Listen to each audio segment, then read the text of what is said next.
Kevin here with another one. So today I want to talk about Christopher Columbus and Columbus Day. Yes, Columbus Day.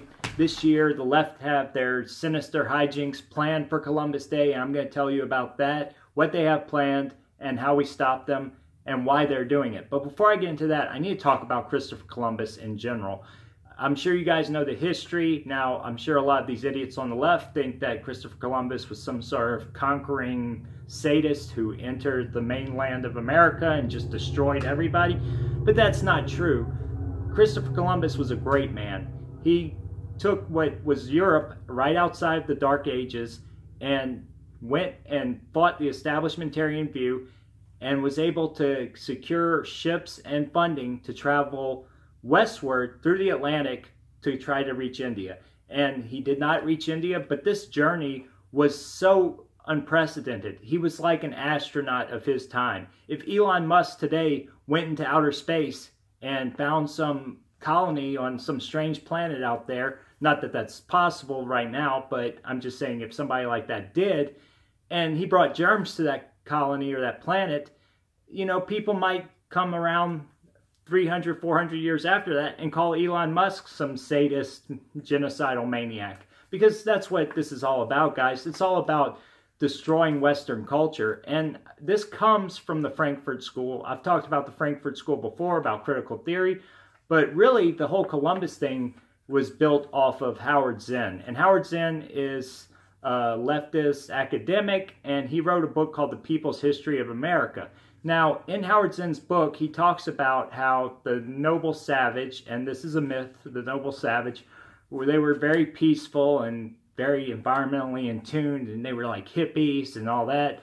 And these horrible Western men came in, all white, and came in and just trampled all over them, stole their land, destroyed everything they loved. And this is absolute BS. And this was debunked by Dinesh D'Souza in his book, America, Imagine a World Without Her, where he talks about how Westerners really ended the conquest mentality. They ended that whole era of people going out and stealing land and fighting over resources. And they brought in ideas like the free market and these classical liberal principles and really turned the world around and brought peace to people and brought free trade and voluntarism, where before a tyrannical government or a tribe that needed resources could come in and wipe a whole group out. And the Western culture ended that. They abolished slavery, and nowadays we see, sure, slavery existed everywhere. And I know a lot of leftists think it was just an American institution and that all Southerners loved slavery, but this was not true at all. Slavery still exists today, and it exists mostly in countries that are not white Western or sort of satellites of white Western countries. It exists a lot in the Islamic world. It exists in Africa and China. And really, communism in itself is slavery, but I'll talk about that some other time.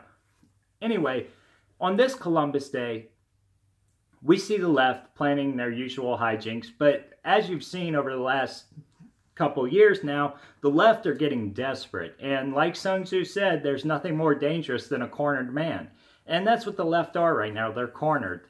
They have alienated so many people.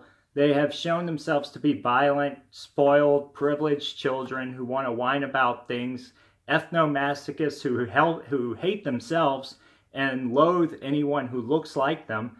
And we see that the people complaining about these things are always the most spoiled, privileged people who don't speak for Native Americans, who don't speak for minorities, and who are actual racists or whatever else they want to accuse others of. It's always projection with them.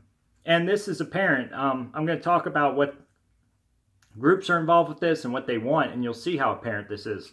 So, RAM, the Revolutionary Abolishment Movement.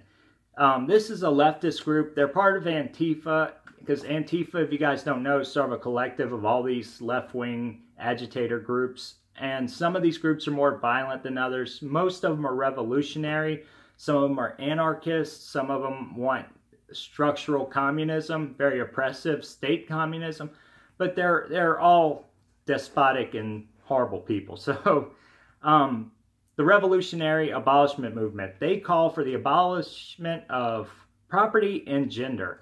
So, and it actually says private property. So these people want to abolish private property and gender, which are tangible things. And it's sort of funny that, you know, this group is calling for the abolishment of private property and gender, and then they, you know, they themselves, I'm sure, would not want to give up their private property or their gender. Now, sure, there's probably some gender fluid people, you know, gender fluid people in that group, but I'm sure the men in that group who are probably there just to attract, you know, these Antifa women, you know, and act like they're feminists or whatever else these beta males on the left do, I'm sure they don't want to give up their manhood.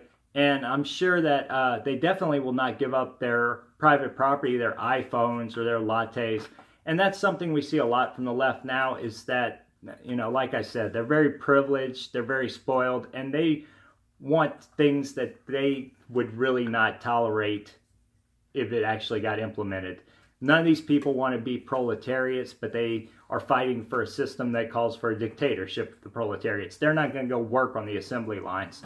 So you have a group like this, RAM, and they're revolutionary, they're violent, and they're calling for destruction of property.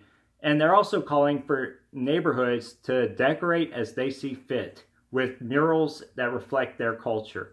So this is funny and hypocritical at the same time, because obviously these neighborhoods saw fit to celebrate Columbus Day and decorate with Columbus statues, just like neighborhoods in the South are seeing fit to put up Confederate monuments.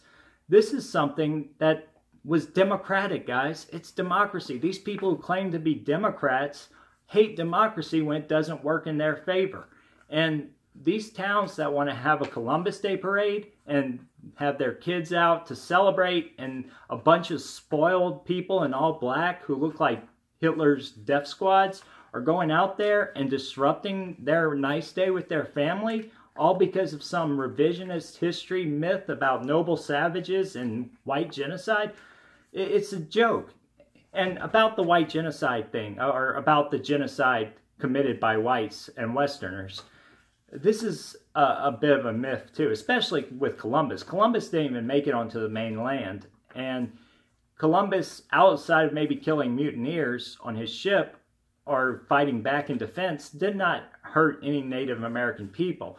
What hurt Native American people, and this is a stat that says about 70% of those who died at the hands of Westerners died because of microbes. And, you know, these are genocidal white nationalist microbes, little germs that go around saying Heil Hitler, and they're killing all these poor brown people. But in reality, these Native Americans had better resistance to European diseases than they ever would have if another group had come in. So let's say the Chinese had come in. If the Chinese had come into America, they could have brought things like the swine flu like we see now. And as we saw with the equestrian flu back in the early 1900s, it could have killed a majority of the population of America. It could have wiped out whole tribes of Native Americans. And the Spanish flu, after World War I, that killed 1/4 of the world's population. So imagine what a combination of viruses from somewhere like China or Africa could have done to Native Americans, at least before Native Americans had some exposure to European diseases because of trade and Viking encroachment into the mainland of America, things like that. They had some exposure to that, and because of the land bridge from Russia and the sort of Slavic tribes that probably migrated out that way.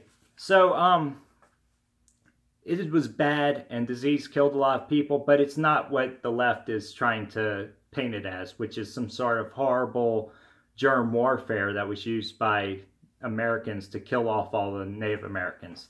Actually, the Native Americans were killing each other off. They lived in dirt. They overhunted. They killed lots of species off and made them go extinct. They would travel into an area, send huge hunting and war parties out, and kill all the animals and remove the natives forcibly, and kill all the men, take the women, rape the women, or force them into marriage. And they are probably thanking God to this day that they're not living like that anymore. And we've seen areas where Western men have not encroached or that haven't been touched by modern society. We see them still living like this. We see people in the Amazon who are still cannibals. It's not like their lives were going to be worse off because of European settlement and colonization. And like I said, that also ended because of Europeans. So this group, the Revolutionary Abolishment Movement, they want to go out and destroy statues and disrupt Columbus Day parades. And I think if you want to confront them with some of these facts, that's a great way to really, you know, red pill people, and I'm sure people will witness it and see that they're full of crap and that they have no real arguments out there. Now, another thing they want to do is go destroy some property, and some people have been guarding these statues lately, and I know that some groups like 3%ers and Oath Keepers are going out and posting guards up around Columbus statues. I think that's great. Guys, we can do everything we can to help police. This November 4th thing's coming up. There's some other days of rage that the left is planning. And we can do our part to help the police. If you know something, you know, don't be afraid to tell somebody. If you want to go out and conceal or open carry and stand in front of these statues and guard them, just make sure you're within the law of your state. And, you know, do not engage somebody offensively. Do not go out and start a fight.